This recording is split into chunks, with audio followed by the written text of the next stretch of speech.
Imagina deslizarte por una carretera que serpentea entre las nubes, al mando de un vehículo diseñado pieza por pieza para este territorio indomable.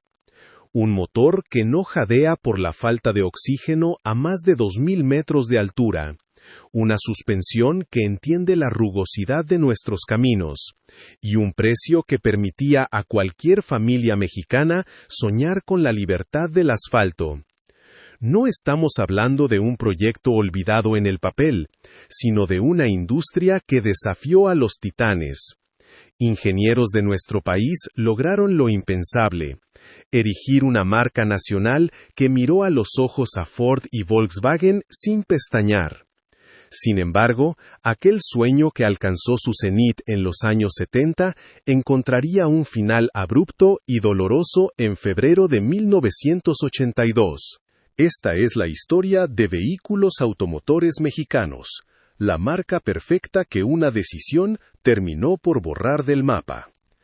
Para rastrear el origen de VAM, debemos viajar a un México que apenas despertaba al progreso de la posguerra en 1946. En ese tiempo, el país recibió una oleada de vehículos militares que ya no tenían guerra que pelear. La Sociedad Mexicana de Crédito Industrial, SOMEX, vio en esos robustos transportes una semilla de industria y creó Willys Mexicana. Lo que comenzó como una modesta red de distribución en 1948 se convirtió en menos de una década en un fabricante con voz propia. Si quieres ayudar a que el viejo México no se olvide, suscríbete. El rumbo cambiaría definitivamente en 1960 tras un acuerdo con American Motors Corporation. Pero el momento definitivo no fue un contrato comercial, sino un decreto presidencial. En 1962, el gobierno federal dictó una regla que transformaría el panorama. Para permanecer en el país, las armadoras debían garantizar que el 60% de sus componentes fueran nacionales. Era una apuesta total por lo nuestro. Bajo este impulso soberano, en diciembre de 1963, el Estado tomó la mayoría de las acciones y rebautizó a la empresa como Vehículos Automotores Mexicanos. El mensaje era contundente: México dejaría de ser un simple espectador para convertirse en el arquitecto de sus propios motores. El 5 de noviembre de 1964, se encendieron por primera vez las luces de la planta en Lerma, Estado de México, un complejo de miles de metros cuadrados que no solo fabricaba piezas, sino el orgullo de toda una nación. El aire se vuelve escaso cuando se asciende a más de 2000 metros sobre el nivel del mar, y esa falta de oxígeno que agota al hombre también asfixiaba a los motores extranjeros. En ciudades como Puebla o la capital, los vehículos de la época perdían su ímpetu, volviéndose lentos ante la baja calidad del octanaje en la gasolina nacional. Fue aquí donde el genio de los ingenieros de VAM brilló con una luz propia. Mientras en Estados Unidos se conformaban con diseños pensados para llanuras infinitas y rectas perfectas, en México se gestaba una revolución mecánica de alta montaña.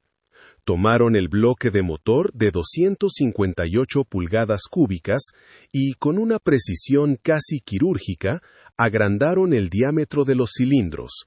El resultado fue un coloso de 4.6 litros que no existía en ninguna otra parte del planeta.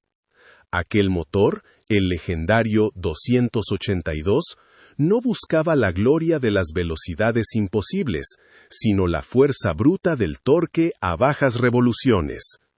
Era la respuesta perfecta para que los autos subieran las cuestas más empinadas de nuestra geografía sin apenas inmutarse, compensando de forma magistral la altitud y el combustible local. Era una pieza de ingeniería puramente mexicana, nacida de la necesidad y perfeccionada por manos que conocían el terreno que pisaban. Aquel corazón mecánico comenzó a latir con fuerza en las líneas de ensamble de Vallejo.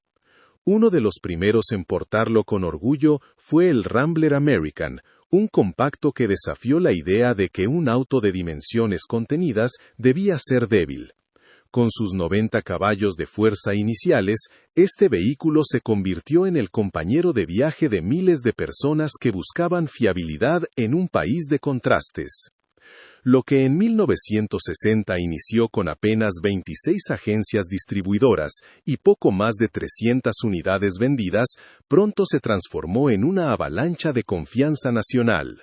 Para finales de la década, el rugido de un BAM ya era parte del paisaje cotidiano de nuestras avenidas y pueblos. El crecimiento no era solo una cifra en un balance contable, sino la consolidación de una identidad automotriz propia. Los conductores ya no tenían que conformarse con adaptaciones mediocres de modelos extranjeros. Ahora tenían a su disposición máquinas robustas que hablaban su mismo idioma. Pero la marca no se conformaría con la utilidad de un compacto familiar. El siguiente paso sería conquistar el corazón de quienes buscaban velocidad, lujo y ese espíritu deportivo que estaba a punto de encender las carreteras mexicanas con el modelo más emblemático de su historia. México. Gen personalizado. El 1 de abril de 1968, el asfalto de las avenidas mexicanas sintió un estruendo diferente. No era solo el paso de un transporte, sino el rugido del Javelin, el primer muscle car que estuvo verdaderamente al alcance de los conductores nacionales. Mientras en otros lugares los deportivos eran lujos inalcanzables o máquinas indomables para los caminos locales, VAM entregó una pieza de ingeniería equilibrada, frenos de disco, una suspensión reforzada y un motor de 6 cilindros que entregaba 155 caballos de fuerza con una suavidad sorprendente. Pero lo que hacía especial al Javelin mexicano no estaba solo bajo el capó, sino en su alma artesanal. Los interiores se confeccionaban con materiales y acabados exclusivos de nuestro país, dándole una distinción que lo alejaba de la producción masiva estadounidense. Entre 1968 y 1973, miles de unidades salieron de las líneas de producción, convirtiéndose en el símbolo de una clase media aspiracional que veía en este auto el reflejo de su propio éxito. Sin embargo, la verdadera prueba de fuego no estaba en las vitrinas de las agencias, sino en el polvo y la fatiga de las competencias de rally. Allí, donde los motores se llevan al límite de la resistencia y cada tornillo es puesto a prueba por la vibración constante, el equipo de VAM comenzó a escribir una leyenda dorada. Se enfrentaron sin temor a gigantes europeos como Lancia y a potencias mundiales como Ford, demostrando que el ingenio mexicano podía no solo competir, sino vencer. El modelo American Rally se convirtió en el objeto de deseo de una generación. No se compraba solo por necesidad, sino por el orgullo de conducir un ganador. Esta mística de triunfo impulsó a la marca hacia una cima que parecía inalcanzable para una empresa nacional. A principios de los años 70, el dominio de VAM en el mercado interno era absoluto. En 1972, la empresa alcanzó un hito que hoy parece de fantasía. 1 de cada 4 personas que buscaba un auto compacto en México elegía un VAM. Con una participación del 25%, dejaron atrás a leyendas de la industria global. La filosofía de la empresa se resumía en una frase que calaba hondo en el consumidor. Cuando no se es una empresa famosa, se tienen que hacer mejores automóviles. Y cumplieron con creces. Pronto llegaron modelos que rompieron esquemas visuales y funcionales, como el audaz Gremlin en 1974 o el innovador Pacer. Cada uno de ellos era sometido a modificaciones profundas para adaptarse a las necesidades reales de los caminos mexicanos, consolidando una era donde el hecho en México era sinónimo de superioridad técnica y adaptabilidad. Estábamos en el punto más alto. a las puertas de crear un auto que sería único en la historia, sin sospechar que el horizonte comenzaba a oscurecerse. El año 1981 marcó el punto de máxima audacia para la ingeniería nacional. En los pasillos de la planta de Vallejo se gestaba un proyecto que ninguna otra automotriz en América Latina se había atrevido a soñar: la creación de un vehículo de lujo diseñado casi desde cero en suelo mexicano. Los ingenieros, impulsados por un espíritu de innovación que parecía no tener límites, concibieron una idea brillante y arriesgada. Tomaron la sección trasera tipo hatchback del dinámico BAM Rally y la integraron con maestría al chasis más largo y robusto del BAM American. No era una simple unión de piezas.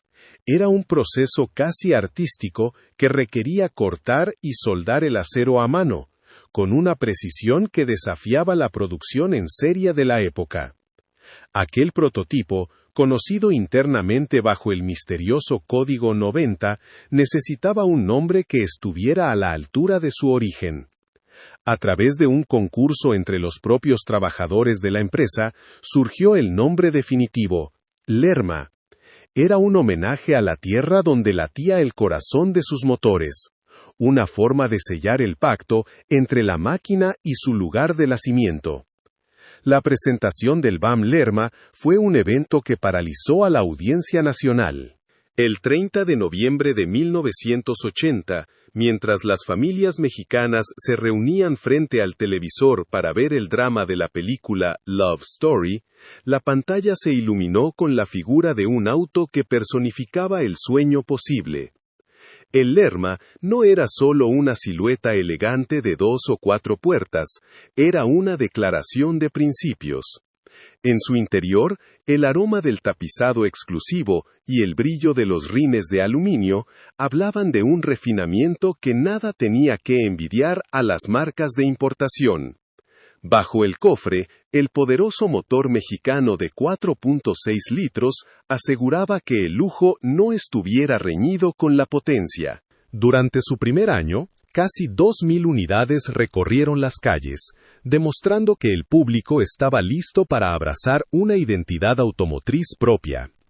Incluso el cine internacional se rindió ante su estética, permitiendo que el Lerma compartiera escena con actores de la talla de Jean Reno en producciones europeas años más tarde.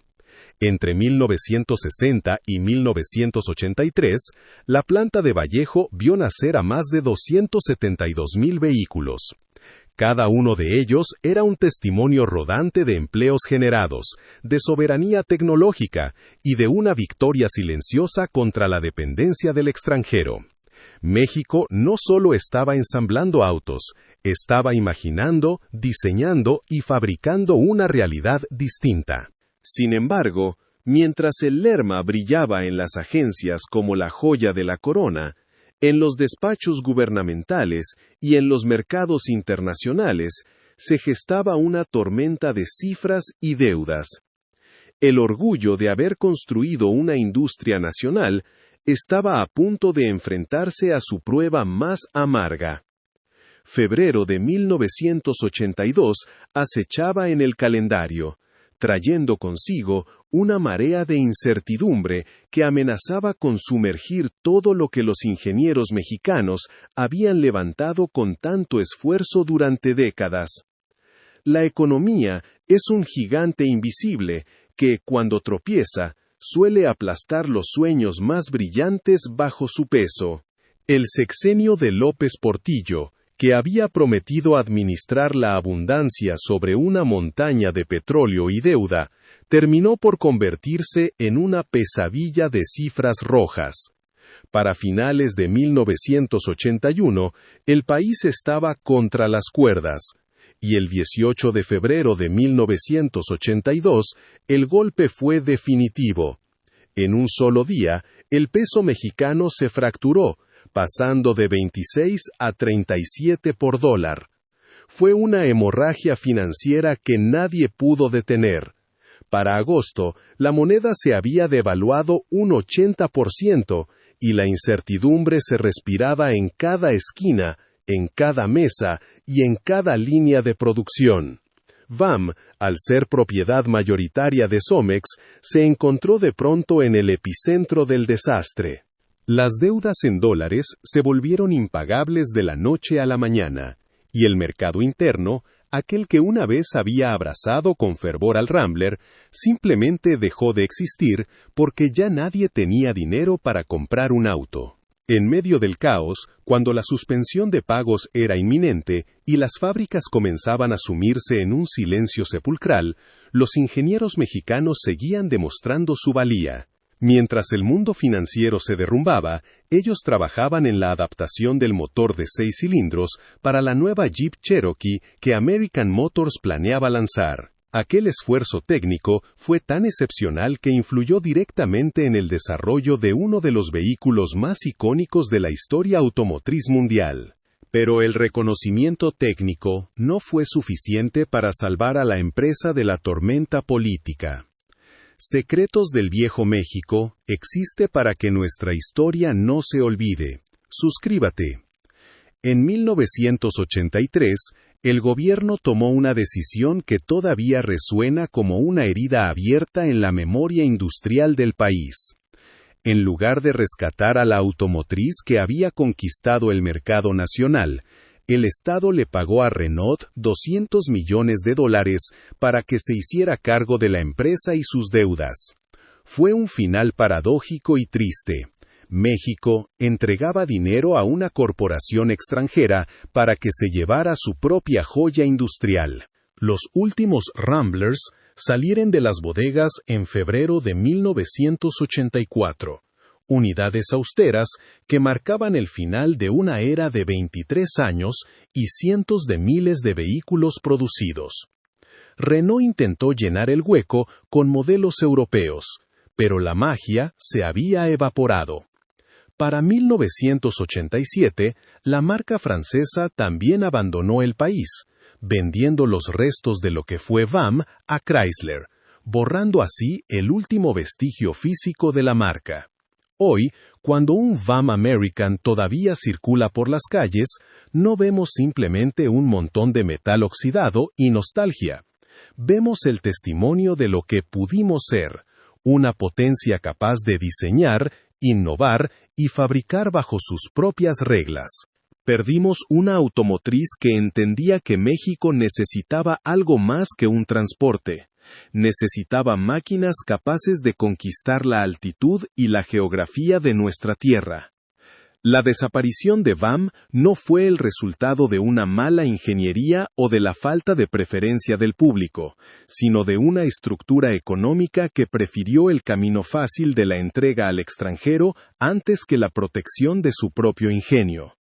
El Lerma y el Javelin quedan como fantasmas de una soberanía tecnológica que hoy, décadas después, apenas intentamos recuperar.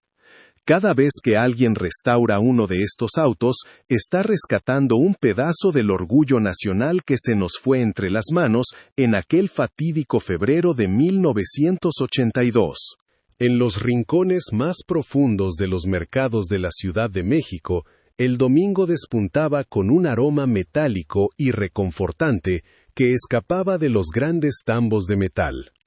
Los tacos de cabeza eran una institución que solo cobraba vida durante los fines de semana, cuando los taqueros, armados con cuchillos que parecían extensiones de sus propias manos, diseccionaban con precisión quirúrgica el cachete, la lengua o los sesos cocinados al vapor desde la madrugada.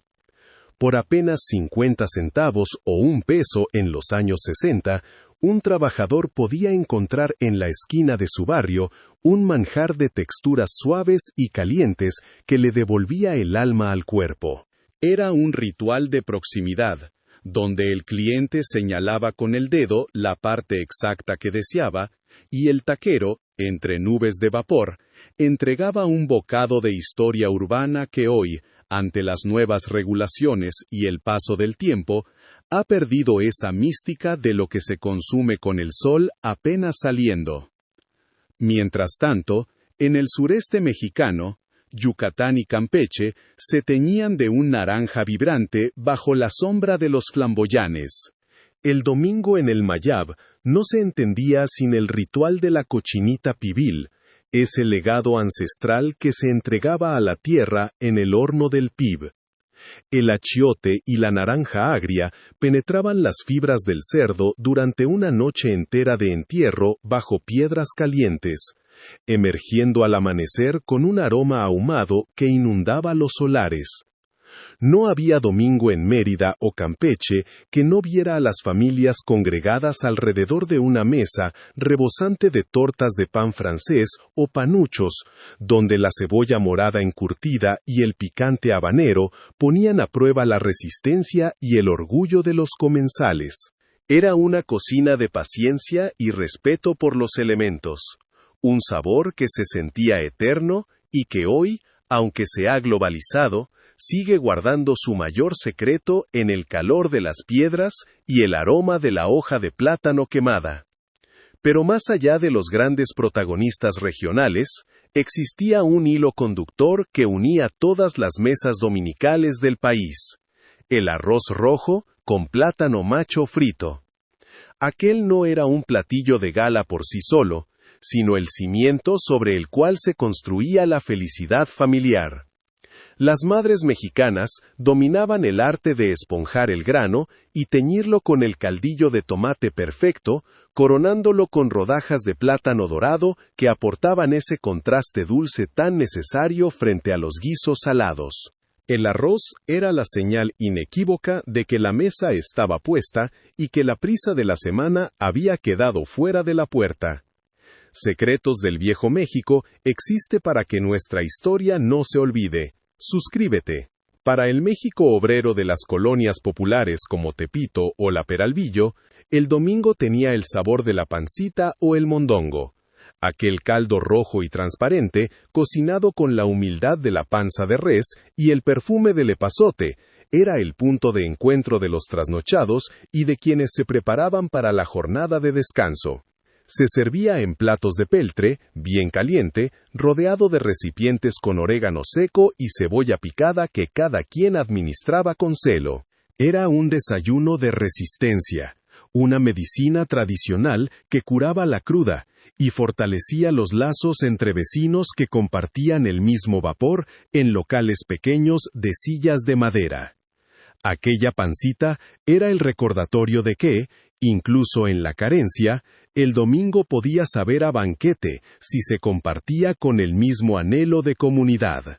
Finalmente, llegamos a ese sabor que mencioné al principio, y que hoy parece haber quedado suspendido en el ámbar de la nostalgia: las manitas de puerco en escabeche. En los años 60 y 70, este platillo era el invitado infaltable en las pulquerías, las cantinas familiares y las botanas domingueras. Aquella textura gelatinosa, envuelta en el ácido del vinagre y perfumada con chiles güeros y zanahorias, era el puente que conectaba a las familias con un pasado más rústico y auténtico. Los niños de entonces miraban con curiosidad aquellas piezas que flotaban en frascos de vidrio, mientras los adultos disfrutaban de un curado de fruta o una cerveza fría. Era una cocina de texturas y tiempos largos, que hoy ha sido relegada por la inmediatez de lo procesado, pero que para quienes la probaron representa el aroma de una tarde de plática sin relojes. Estos 15 platillos no eran simplemente recetas, eran el lenguaje con el que México celebraba su existencia cada 7 días. Los olores de la barbacoa, el crujir del chicharrón y el vapor de la birria formaban una sinfonía sensorial que nos definía como nación. Aunque las cocinas modernas ya no huelen igual y la prisa ha simplificado nuestros rituales, el eco de esos sabores dominicales permanece en nuestra memoria como el refugio más seguro de nuestra identidad. Recordar lo que comíamos es, en última instancia, recordar quiénes éramos cuando el domingo todavía tenía un sabor propio y el tiempo se detenía frente a un plato de barro.